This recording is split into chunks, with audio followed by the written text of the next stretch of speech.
Just imagine it. A small, windswept shed, its walls rattling, the air heavy with the sharp scent of chemicals. Inside, great vats bubble and hiss, and two figures, a man and a woman, bend over them as if working some secret alchemy. To an unsuspecting passerby, the scene would seem more than suspicious. At best, they might take the pair for bootleggers, brewing illicit spirits. At worst, for conspirators concocting bombs. It would hardly occur to anyone that these two were great physicists, standing at the very frontier of human knowledge. Today, the words atomic energy, radiation, and radioactivity are familiar even to school children. The atom, both in war and in peace, has become an inseparable part of human life. Everyone has heard of the benefits and the dangers of radioactive elements. Yet only some 120 years ago, nothing at all was known about radioactivity. Those who first ventured into that uncharted realm of science paid for their discoveries with their own health, and sometimes with their lives. The first woman to receive a Nobel Prize, the first person, and still the only woman, to receive 2 Nobel Prizes, the first woman to become a professor at the Sorbonne University in Paris, the first woman in France to earn a doctorate in physics. Moreover, she was among the pioneers who applied radiation in medicine for the treatment of cancer and organized mobile radiological laboratories during the First World War. This video tells the story of Marie Curie's life and her invaluable contribution to science and the progress of humanity. Marie Sklodovskaya was born on November 7, 1867, in Warsaw, into the family of a teacher, Władysław Sklodowski, who was the principal of a boys' gymnasium. Her father played an enormous role in his youngest daughter's life. A graduate of St. Petersburg University, he was well informed about the latest achievements in physics, chemistry, and mathematics. Władysław was fluent in Russian, Latin, and Greek, spoke French, German, and English, wrote poetry, and did translations. He taught mathematics and physics in Warsaw schools. Her mother, Bronislawa Boguska, was the head of a prestigious girls' school in Warsaw. After Marie's birth in 1868, Władysław was appointed to teach at another school on Nowolipki Street, and Bronislawa had to leave her position because of the move. Besides Marie, there were 3 other daughters and 1 son in the family. Life was difficult. Władysław had unsuccessfully invested his savings in his brother-in-law's business, which soon went bankrupt. Marie's mother suffered a long and painful illness with tuberculosis, while her father exhausted himself trying to treat his wife and feed 5 children. In 1873, Władysław was dismissed from his job for anti-government sentiments and had to accept lower-paying work. In 1876, after several moves, the family settled in a house at the corner of Nowolipki and Karmelitska streets. To support his family, Władysław began taking in boarders, providing them with lodging, meals, and lessons. One of the lodgers brought bedbugs into the house, and 2 of the children caught typhus. The eldest daughter, Sophia, died. On May 9, 1878, when Marie was 10 years old, her mother also passed away. This loss deeply affected the girl's health and shook her religious faith. That same year, Marie entered school. Even in childhood, she showed exceptional diligence and hard work. One by one, her sisters graduated from the gymnasium with gold medals. Her brother Joseph, also a gold medalist, went to Warsaw to study medicine. Her sister Helena decided to stay with their father and help him run the household. At that time, Poland was under the rule of the Russian Empire. Austria-Hungary and Prussia. Teaching in the gymnasiums of the Kingdom of Poland was conducted exclusively in Russian. Marie dreamed of continuing her education, but opportunities for women were extremely limited. The University of Warsaw, like other universities in Russia, did not admit women, though higher women's courses already existed in St. Petersburg, Moscow, Kyiv, and Kazan. Therefore, Marie studied at the underground women's courses known as the Flying University. The Sklodovskaya sisters, Marie and Bronislava, agreed to help each other. They would take turns working as governesses and save money so that each could get an education. In 1885, Marie got a position with a wealthy lawyer's family. The conditions were harsh, and her earnings were barely enough for her own needs, let alone for saving money for Bronya. She then accepted a better-paid job as a governess with the Zarovsky family, at one of the Czartoryski estates, far from home, in the countryside. After a year, Marie realized the naivety of their plan. She not only had to support Bronya by sending her half her income, but also help her aging father.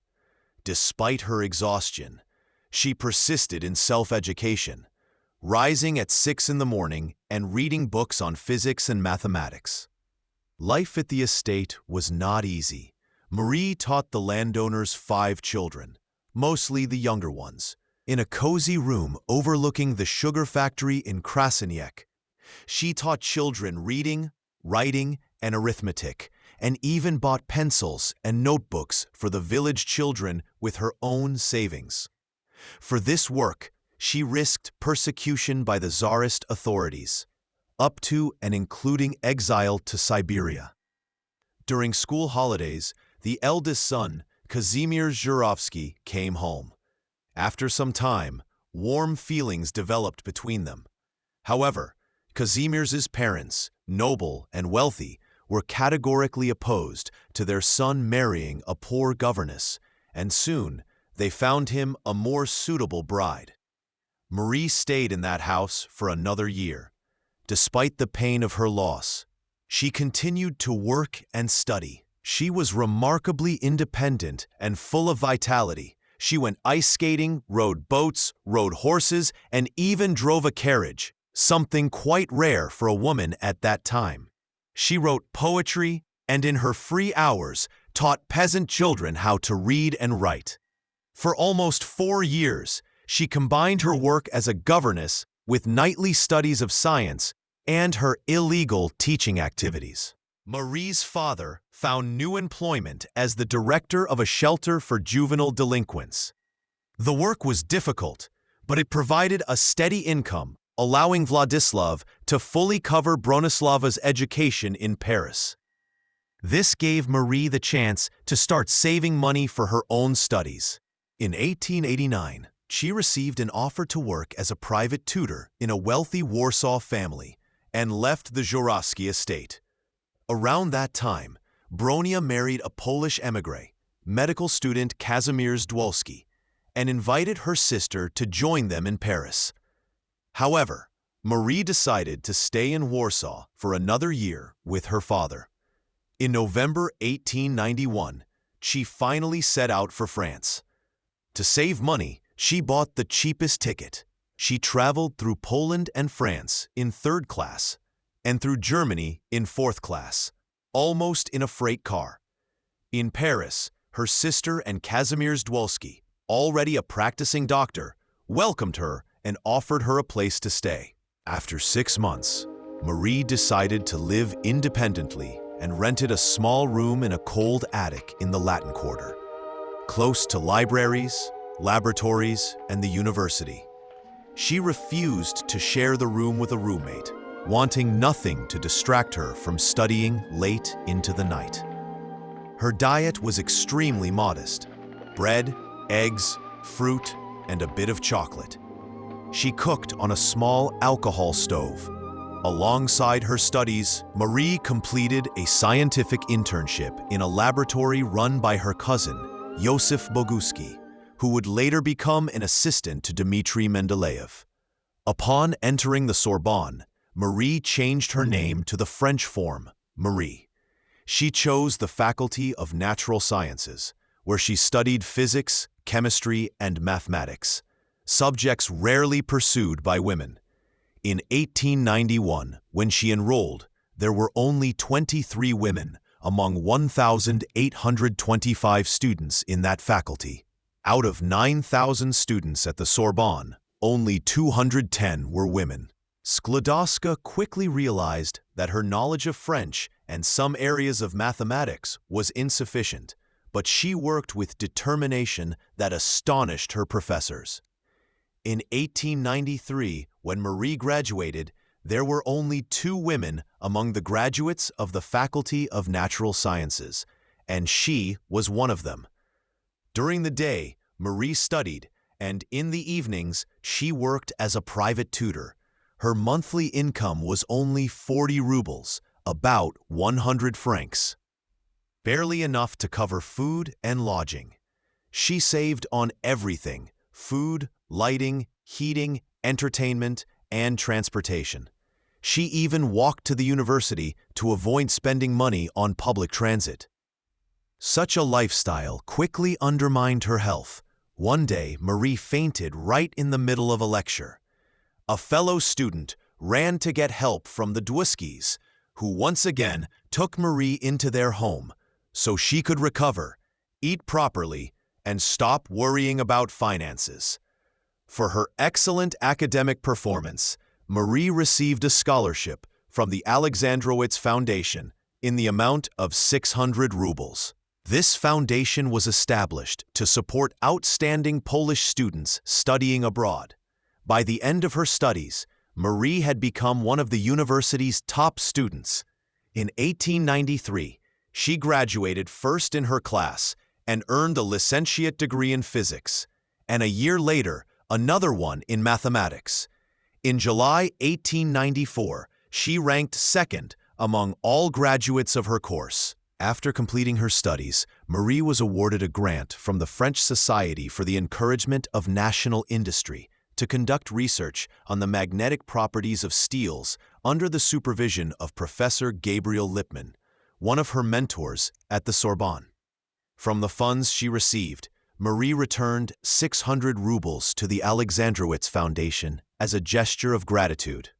While studying at the Sorbonne, Marie had planned to return to Warsaw after receiving her degree and teach in educational institutions, following in her parents' footsteps. However, those plans were destined to change because of her meeting with her future husband.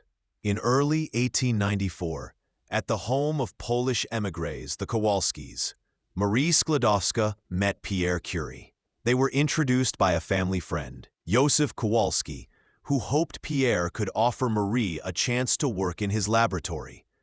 At the time, Pierre was the head of the laboratory at the Municipal School of Industrial Physics and Chemistry. He had already made significant contributions to the study of crystal physics and the relationship between magnetic properties and temperature.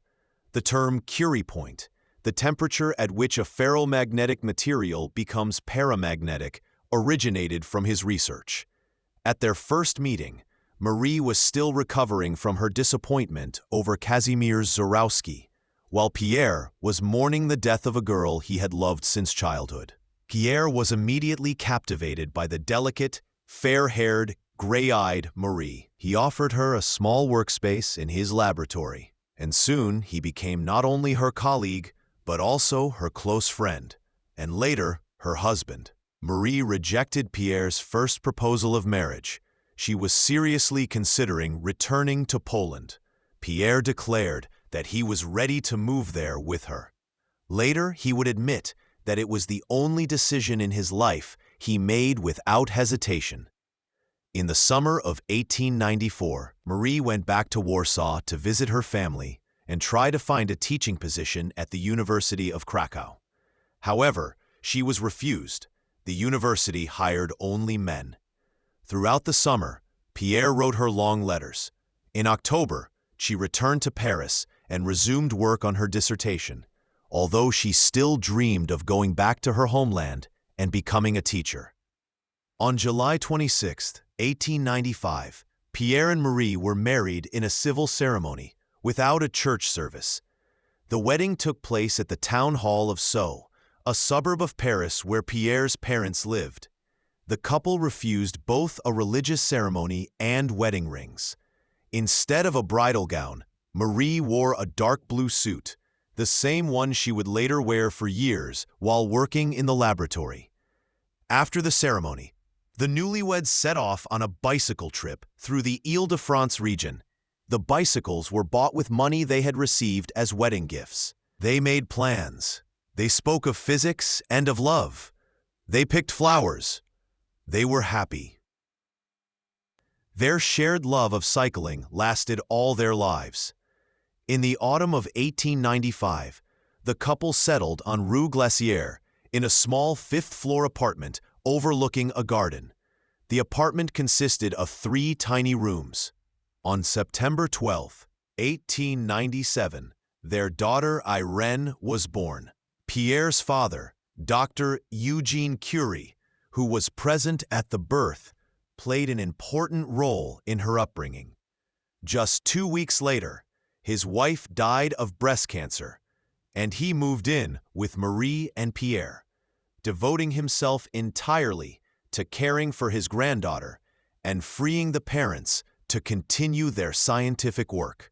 In 1898, Pierre failed to obtain the newly established chair of physical chemistry at the Sorbonne. In 1900, he received a job offer from the University of Geneva, which also included a position for Marie. The couple seriously considered moving to Switzerland, but Henri Poincaré, impressed by their research, persuaded Pierre to stay in Paris. At the same time, Marie began teaching physics at the École Normale Supérieure for young women in Sèvres, in order to support the family while continuing her research. On June 23, 1903, Marie presented her doctoral dissertation at the Sorbonne, titled Research on Radioactive Substances. In it, she summarized years of painstaking work, including the discovery of 2 new elements, polonium and radium. The public defense was more a formality than an examination. Marie Curie's name was already famous in scientific circles. Relatives, colleagues, and students attended the event, all those who knew the immense effort, persistence, and self-sacrifice behind her success. Later, Ernest Rutherford recalled an episode from a dinner hosted by Paul Langevin in Marie's honor. Pierre Curie brought outside a flask containing a radium solution partially coated with zinc sulfide. In the dark, it glowed brightly, like a fragment of living light trapped in glass. The guests were astonished. It seemed as if nature itself had revealed to them the secret of its inner radiance. That same year, Pierre Curie gave a lecture on radioactive elements before the Royal Society of London. The lecture, accompanied by striking demonstrations of radium's unusual properties, brought the couple international acclaim. Their work was honored with the Davy Medal, one of the most prestigious awards in chemistry. But behind the glory lay personal hardship. In August 1903, while 5 months pregnant, Marie suffered a terrible loss. Her baby daughter was stillborn. Despite her weakness and constant fatigue, Marie continued her laboratory work every day, unknowingly exposing herself to dangerous levels of radiation. The year 1903 also marked one of the greatest events in the history of science. Marie and Pierre Curie were awarded the Nobel Prize in Physics in recognition of the extraordinary services they have rendered by their joint researches on the radiation phenomena discovered by Professor Henri Becquerel. Half of the prize was shared with Henri Becquerel, the discoverer of natural radioactivity. Interestingly, the original list of nominees included only Pierre Curie and Becquerel. Upon learning this, Pierre insisted that his wife's name be added, declaring that the research could not be separated from her work. It was Marie who had isolated the new elements and determined the atomic mass of radium. Thanks to his insistence, She became the first woman ever to receive a Nobel Prize. The Curies did not attend the official award ceremony, citing poor health and heavy workloads. The French Minister of Education accepted the prize on their behalf. Yet even without speeches or fanfare, the scientific world understood that something unprecedented had occurred. A woman from a poor Polish family had reached the pinnacle of global science. After the prize, the family's life changed. They could now afford proper laboratory equipment and even a bathtub for their apartment, a true luxury after years of frugality. By that time, both Pierre and Marie's hands were already scarred and burned from constant contact with radioactive materials. Observing the effects of radium on skin, Pierre was the first to consider its possible medical applications. In his Nobel lecture, delivered on June 5, 1905, Pierre spoke with both hope and concern. Discoveries meant to benefit humanity might also bring danger if misused.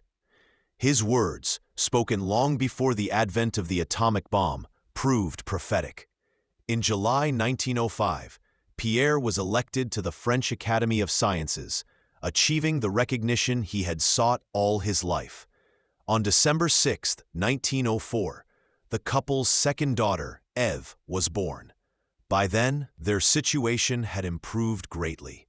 Pierre had become a professor of physics at the Sorbonne, and Marie was appointed head of a university laboratory. The family finally achieved stability and peace. Marie hired a governess so she could balance motherhood with her scientific work. On April 19, 1906, Pierre Curie was killed, struck and fatally injured by a horse-drawn carriage as he was crossing the street. The tragedy hit Marie like a bolt of lightning. In an instant, the world they had built together, a world of love, work, and discovery, collapsed. For several months after her husband's death, Marie was in the depths of despair. She rarely left the house, refused visitors, and avoided conversation. Her letters from that time are filled with hopelessness and grief. She wrote to Pierre as if he were still alive, as if he could still hear her. But gradually, strength awoke in her once again, the same inner determination that had once led her out of poverty and loneliness into the world of science. The University of Paris offered her Pierre's former position, and on November 5, 1906, Marie stood before the students to deliver her first lecture. Her voice trembled, but the audience listened in absolute silence. For the first time in Sorbonne's history, a woman stood before them as a professor. It was a landmark event not only for the university, but for all of France, a symbol that a new era had begun, one in which a woman's intellect and labor were recognized as equal to a man's.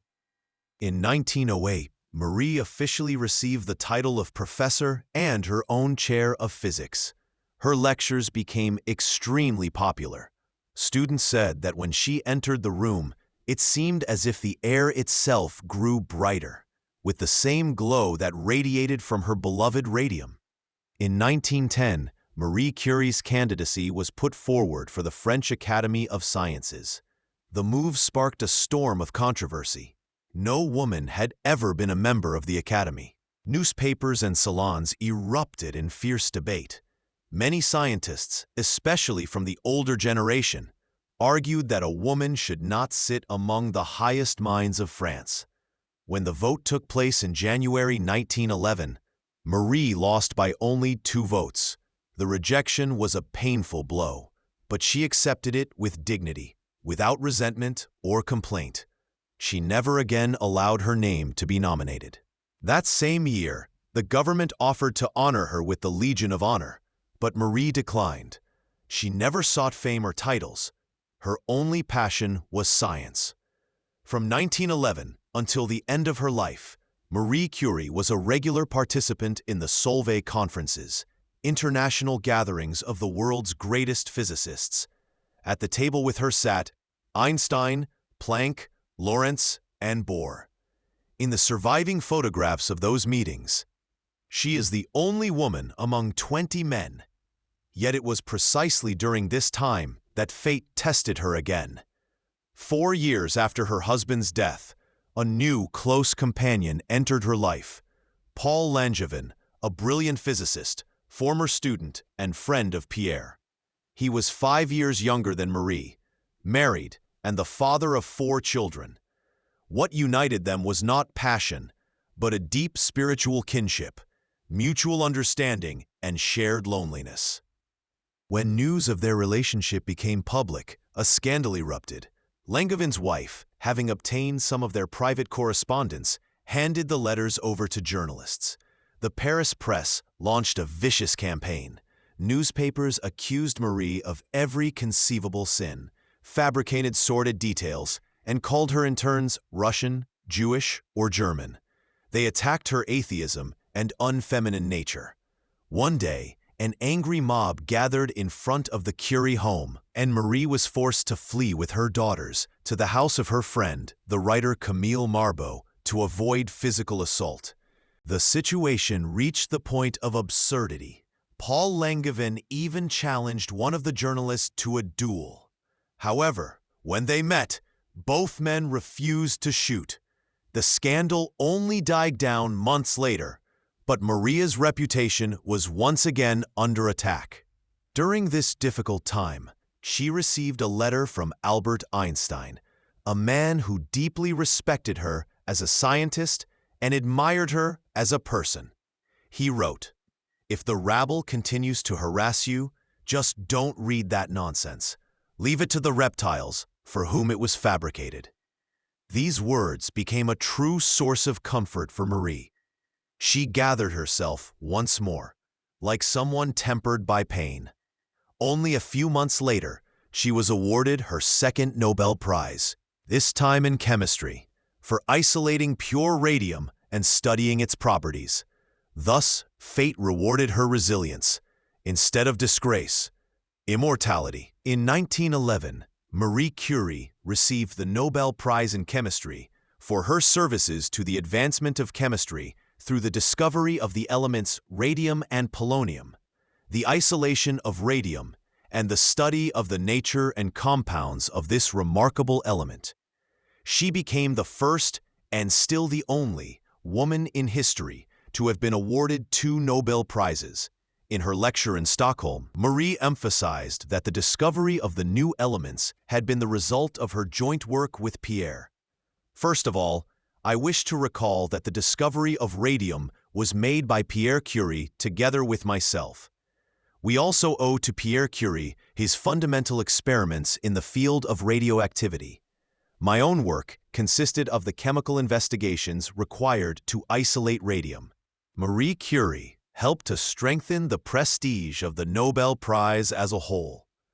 Before she and Pierre were awarded in 1903, the press mainly focused on the peace and medicine prizes.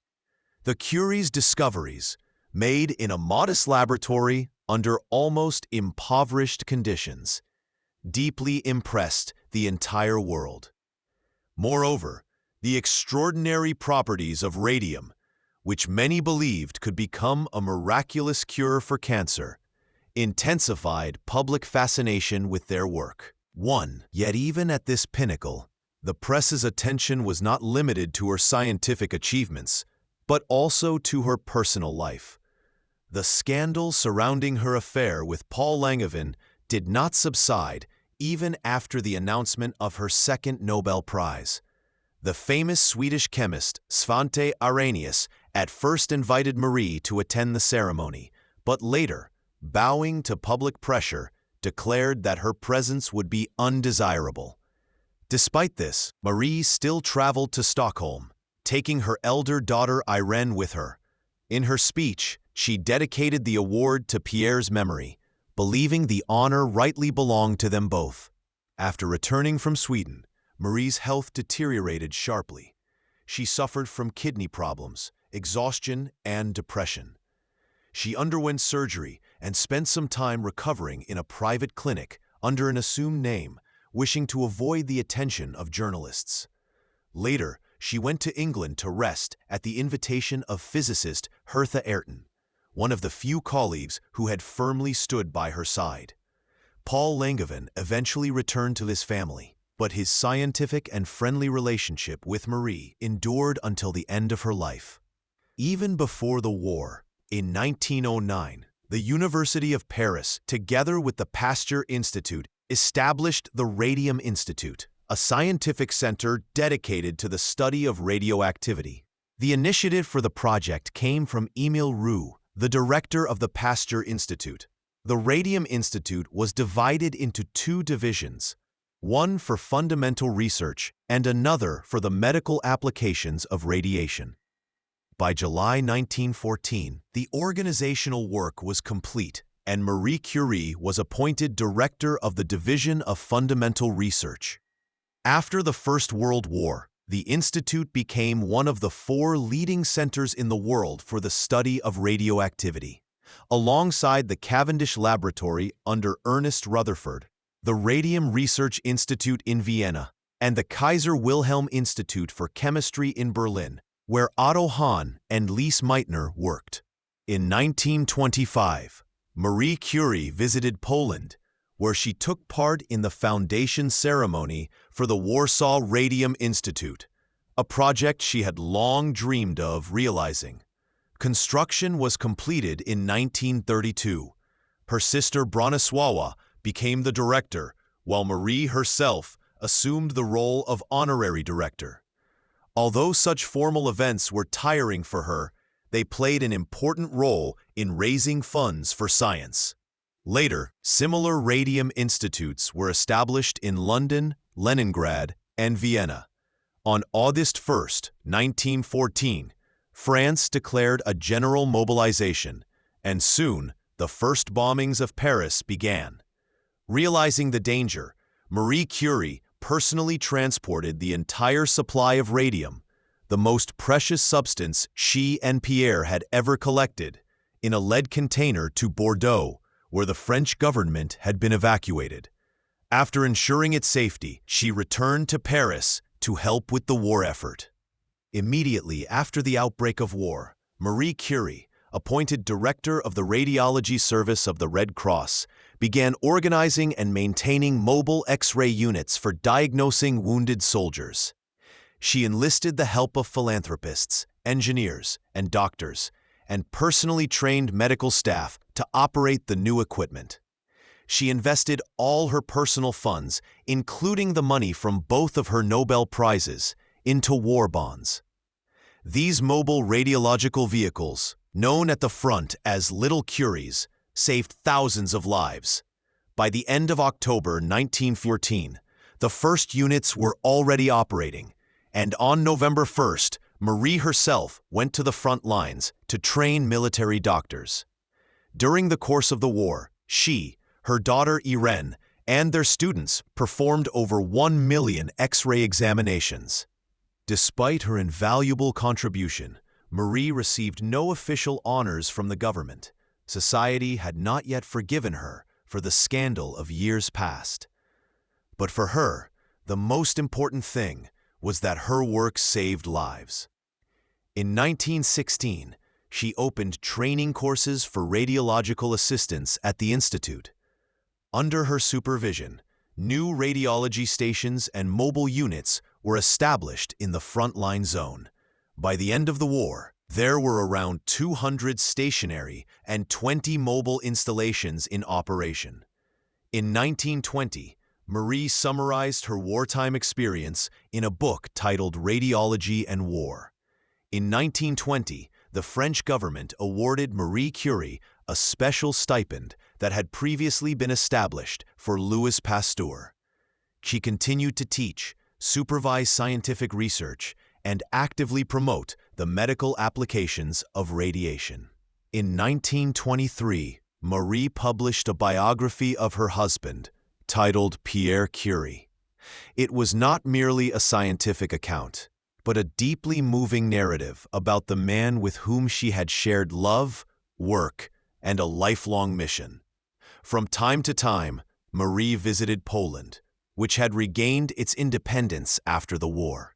There, she advised scientists, helped establish scientific collaborations, and inspired a new generation of researchers by the example of her own life. In the spring of 1920, Marie Curie was visited in her Paris laboratory by American journalist Marie Mattingly Maloney. During their conversation, Maloney suggested that Marie travel to the United States to give a series of lectures. For Curie, the interest in such a trip lay not so much in public speaking, as in the hope of obtaining a new supply of radium for her research. At that time, 1 gram of radium cost an astronomical $100,000. Melanie promised to raise the necessary funds through a campaign organized by the Marie Curie Radium Fund, assuring Marie that she could collect the amount in less than a year. In May 1921, Marie, accompanied by her 2 daughters, crossed the Atlantic for the first time aboard a steamship and set out for America. On May 20th, 1921, in Washington, D.C., President Warren Harding presented Marie Curie with a symbolic key to a lead container holding 1 gram of radium, a gift from the women of America to the great scientist. The sample had been produced at the Standard Chemical Company laboratory in Pittsburgh, which Marie later visited. It was a deeply moving moment. The modest, selfless woman who had devoted her life to science was finally receiving the gift she had long dreamed of. During her trip, Marie visited New York, Washington, Philadelphia, Pittsburgh, Chicago, Buffalo, Boston, as well as Niagara Falls and even the Grand Canyon. She was greeted everywhere with enthusiasm. As a hero of science, a symbol of purity and strength of the human spirit. She received honorary degrees from Columbia University, the University of Pennsylvania, Yale University, the University of Pittsburgh, and several other prestigious institutions. Marie shook so many hands during her journey that she injured her wrist, and her daughter Irene had to take her place at some of the ceremonies. Marie Curie's second visit to the United States took place in 1929. This time, the goal was to acquire another gram of radium for the Radium Institute in Warsaw. President Herbert Hoover personally handed Marie a check for $50,000. By then, the price of radium had dropped by half, thanks to the beginning of industrial production in the Belgian Congo. Before meeting Curie, Hoover was astonished to learn that this woman, known throughout the world, had never received a single French state decoration.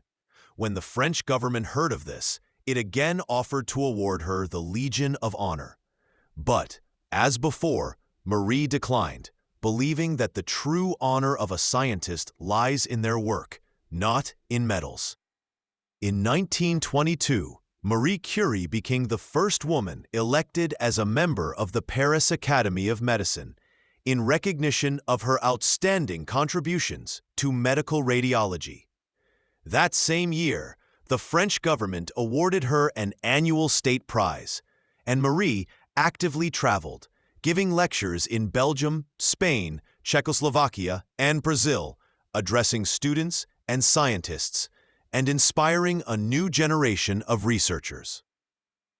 On the advice of Albert Einstein, in August of the same year, Marie joined the International Committee on Intellectual Cooperation under the League of Nations, a precursor to UNESCO.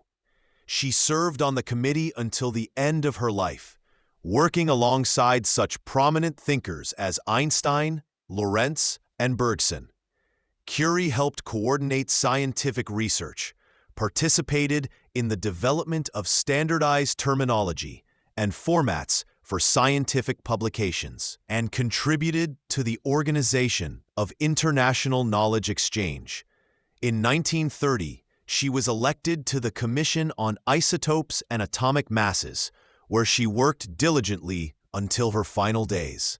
Years of working with radioactive substances gradually took a toll on her health. Marie Curie developed cataracts. Her kidney problems recurred, and she often experienced weakness and dizziness. Yet despite these challenges, she continued to work, write, teach, and inspire. In the spring of 1934, Marie traveled through France with her sister Bronislava. During the trip, she caught a severe cold. The illness lingered, and doctors initially suspected influenza, but her condition continued to worsen. She was moved to a sanatorium in Sanssouci, Haute-Savoie. Along the way, Marie lost consciousness several times. Blood tests revealed serious abnormalities, indicating extensive damage to her body. On July 4, 1934, Marie Sklodowska Curie passed away at the age of 66. On July 6, she was buried in Sceaux, next to her husband, Pierre Curie. She passed away just 1 year before her daughter, Irene, and son-in-law, Frédéric Joliot-Curie, received the Nobel Prize for the discovery of artificial radioactivity, a direct continuation of her pioneering work. End quote. After Marie Curie's death, Albert Einstein wrote an obituary in the New York Times, saying, "To my great happiness, for 20 years I was bound to Madame Curie by a noble and serene friendship. My admiration for her human greatness constantly grew. The strength of her character, the purity of her thoughts, her high standards for herself, the incorruptibility of her judgments, all these are rarely found in one person. She always felt that she served society, and her modesty left no room for vanity.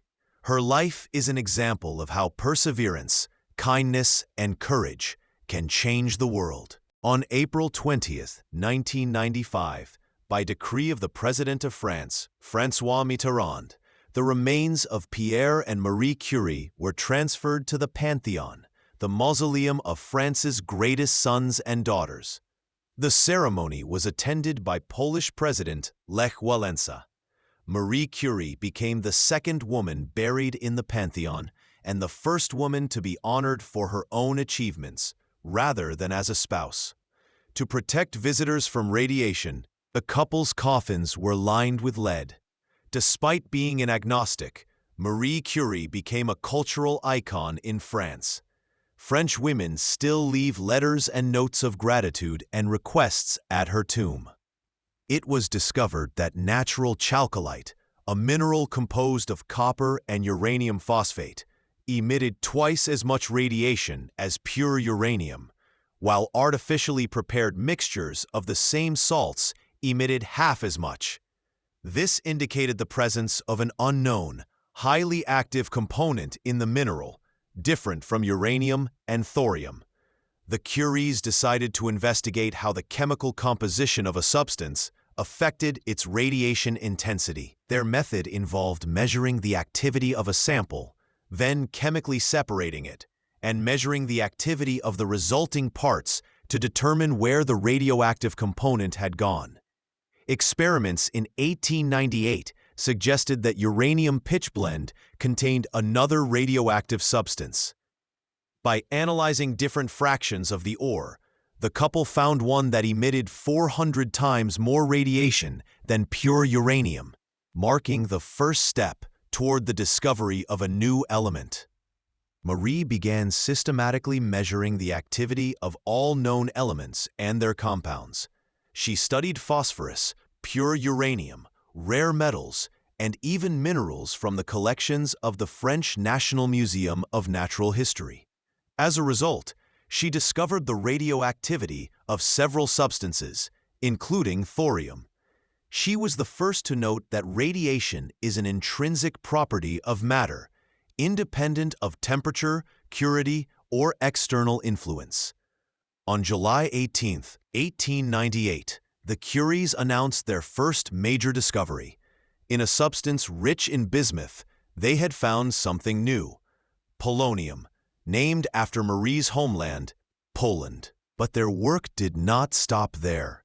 In November 1898, they discovered another unusually active substance. It resembled barium, but emitted vastly stronger radiation.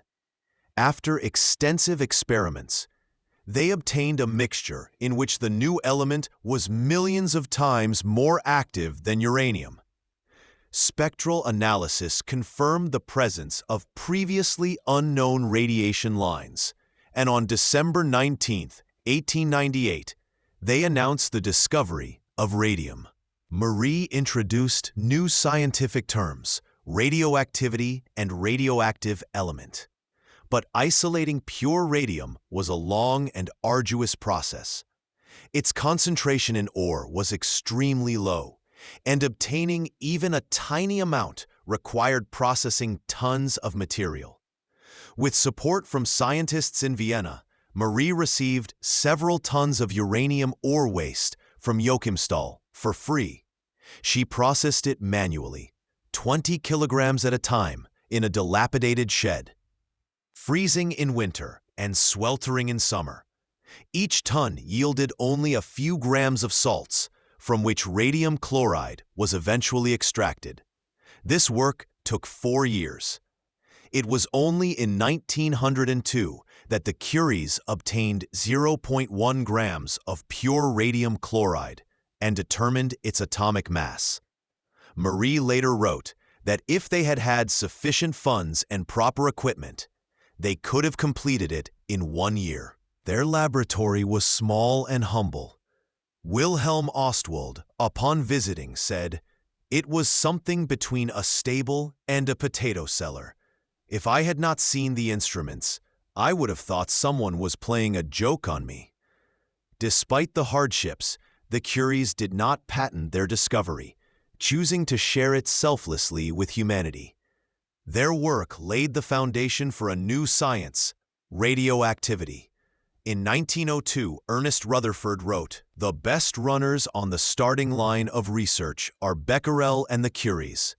In recent years, they have accomplished tremendous work and achieved remarkable results." Soon, Rutherford and Soddy proposed that radioactivity was linked to the transformation of elements into others. Marie Curie embraced this idea and introduced the terms decay and transmutation into science. In 1910, together with André de Beirne, Marie produced pure metallic radium for the first time. This marked the culmination of a 12-year cycle of research, proving that radium was a distinct chemical element. A year later, she created a radium standard, which became the reference for measurements worldwide. The discoveries of Marie and Pierre Curie ushered in a new era of science, the study of the atom. However, working with radium had a dark side.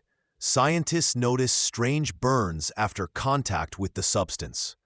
Pierre deliberately exposed his hand to radiation to observe its effects, and soon the skin began to peel and ache. Marie suffered from anemia, lost weight and strength, yet continued her experiments. Later, it became clear that radium damages living tissue, but at the same time, it could destroy tumors, giving rise to a new field of medicine, radiotherapy, or Curiotherapy, named after the pioneers. Decades later, when the Curie archives were transferred to the National Library of France, it was found that their manuscripts, letters, and laboratory notebooks were still radioactive. Every document had to be placed in a lead container. Even 50 years later, they retained traces of their great discovery. Irene Curie followed in her parents' footsteps, becoming an outstanding physicist and chemist. Together with her husband, Frederick Joliot Curie, she discovered the phenomenon of artificial radioactivity, for which they both received the Nobel Prize in Chemistry in 1935. Eve Curie grew into a talented and vibrant figure, a journalist, pianist, and humanitarian.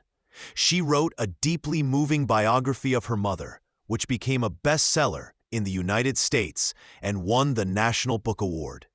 In her later years, Eve served as the UNICEF representative in Greece and lived to the age of 102. Of all the Curie family, she alone never received a Nobel Prize. Yet it was she who preserved and shared with the world the image of her mother, a woman who taught humanity to see light where once there was only darkness. But those are already different life stories. Stop.